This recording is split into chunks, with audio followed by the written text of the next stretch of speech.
Finally tonight, a conversation about writing books for young people. Arts correspondent Jeffrey Brown has the story. If you're between the ages of, say, 4 and 40, chances are you know the books of Judy Blume.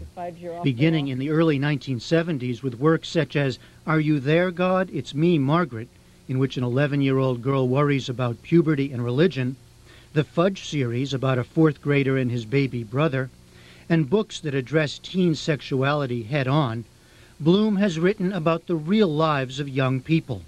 And young people have responded, with more than 75 million of her books sold. Blume, 66, began writing as a wife and mother living in the New Jersey suburbs. Now she's been honored by the National Book Foundation for her distinguished contribution to American letters, the first author of young people's literature ever to win that award.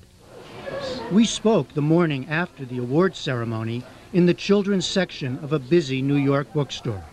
Judy Blume, welcome and congratulations to you. Thank you. You said in your speech that when you were young, you loved to read literature for children, but you didn't find there the reality that you knew, that you experienced as a child.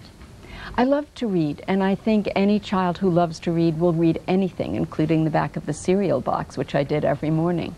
But I longed to find in books children like me with thinking what I was thinking about, families like my family, which wasn't perfect. It was a loving family, but it wasn't perfect. And I knew, you know, there were secrets within families. I never read anything like that when I was growing up. So you decided, I'm going to do it myself. I didn't decide it at 9 or 10. I decided it much later, and when I did, that was the only thing I knew.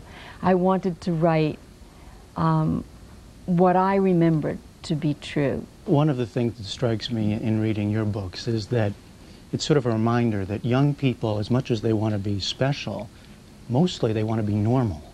Yeah. I don't know about all children, but I was certainly like that, and I gather from the letters that I get, a lot of children are like that. We do feel that surely we're alone, we're the only ones, and for me, I kept that inside. I wasn't going to tell anybody, guess what I'm really like, guess what I'm really thinking about.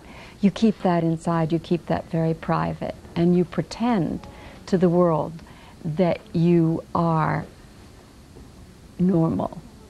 Do you remember being 10, 13, 15? Oh, yes. Oh, yes? Oh, yes. Especially 10. I mean, 12 and under is very vivid still. It never occurred to me when I started to write for any other group. The voice in my head was the voice of a child, and the voice that came out spontaneously on paper was the voice of a child. And also, I think, because at 27, when I really started to write, I felt that life was over for me. I had made over. I had made my choices. I married very young. I had my children, as we did then. And this was going to be it. I didn't know that there were any opportunities around the corner. I mean, you know, You mean you felt trapped?